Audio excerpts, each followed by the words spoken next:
With each Jurassic Park movie, or Jurassic World, Jurassic Land, Jurassic Orgy, whatever they're called now, each movie has made buttloads of money at the box office. It goes to show that we are all just one big hive mind of people that love watching characters get eaten by dinosaurs. That's been my shit since I was 4 years old. And it's funny that these movies have been so successful because I recall the last one being a dumpster fire. A major disappointment. And then this year we got our first teaser for Jurassic World, Fallen Dominion Kingdom Revenge of the Sith. And of course, this movie looks like a fun summer blockbuster that everyone will take their families to see. I know I'll be there on day one. But with this new entry, I noticed a strange pattern with the Jurassic Park franchise. So let's break it down. Going all the way back to the first Jurassic Park, that movie did its job in the way that it introduced us to this insane theme park. We get to witness these dinosaurs for the first time through the eyes of our main characters, and it makes the experience that much more enjoyable. But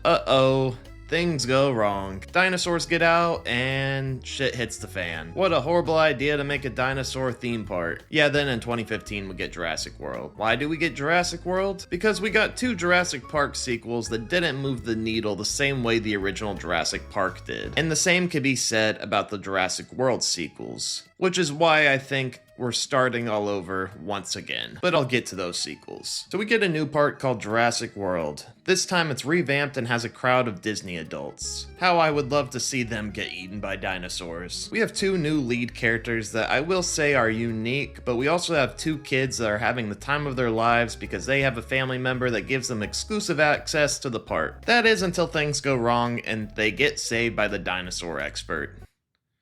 Wait a minute. And we get to see another fat guy get killed by a dinosaur. Either these dinosaurs are fat phobic or they know where the flavor's at.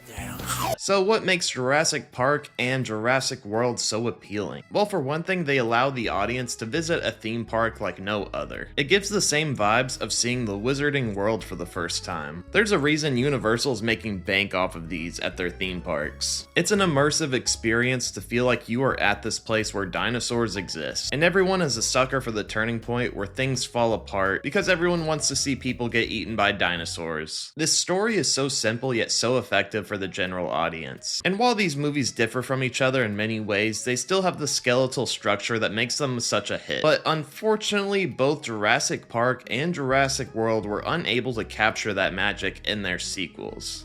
And surprisingly, those have some similarities as well. Both Jurassic Park and World, we get a story about our characters returning to the island to retrieve something integral to the plot. It's either dinosaur DNA, actual dinosaurs, or some dumbass child that got lost in the wilderness. While there's still some fun to be had in the sequels, they lack the charm of that first movie. After you've been introduced to the park, the excitement starts to dwindle on the revisit because everything already went wrong. With the first movie, you get the calm before the storm. It's the experience of going to the park and seeing the dinosaurs for the first time, only for everything to go wrong. It's exactly how things go at the theme park rides at Universal, and it's part of what makes them such a fun experience. The sequels certainly have some fun action, but they don't really do anything to move the franchise forward. They promise the audience something big and grand, and it just falls flat in the end. They are in no way memorable. When you think of Jurassic Park or Jurassic World, you always think of those first movies. And I think there's more to it than the formula of Jurassic Park and Jurassic World.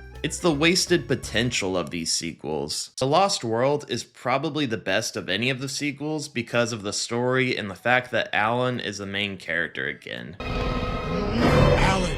But it drives me crazy that they kept trying to set up dinosaurs joining the rest of the world, and it just went nowhere. Dominion felt like it was written by a crackhead. They made that little girl that everyone forgot about from the previous Jurassic World a product of some cloning experiment. And we also have this story about some nerd experimenting with cicadas in a movie about dinosaurs from a theme park. It just doesn't seem like it would be that difficult to make a fun dinosaur movie, but for once I watched a Jurassic World movie and felt bored. It fell off the rails so hard, and it was so obvious that they didn't know how to tell that story about dinosaurs all over the world. By the very end, we're back on an island. Now it's 2025 and we have a new Jurassic World coming out, which is of course on another island. And maybe that's where these movies have to stay, because it doesn't seem like they know how to tell a story about the dinosaurs all over the world. I will say that this one has the potential to break the pattern of the previous movies for a multitude of reasons. For one thing, they're not starting with the theme park story. They're going with a story that the sequels typically went for. It's a group of scientists going to an island, and things go wrong. But I think there's some serious potential with this one. Considering they're going to an island with the dinosaurs that are deemed too dangerous for the original part, that just sounds like a fun idea. Gareth Edwards is the director of this one, and he made that insanely epic Godzilla movie from 2014. His movies are always visually appealing, and I'm excited to see what kind of vision he brings to Jurassic World. From what I can tell, he wants to bring the horror back to Jurassic Park. Like, what the hell is this thing? It looks terrifying. I love it. So if this movie is super successful, which, who am I kidding? It will be. What direction will they go with this new trilogy? I'm really hoping they can break the pattern of the last two trilogies and have consistent quality all the way through. Do not make another clone story again, for the love of God. What are your thoughts on the Jurassic trilogies? Which movies are your favorite, and are you excited to see this new Jurassic World? Let me know in the comments down below. So yeah. Bye.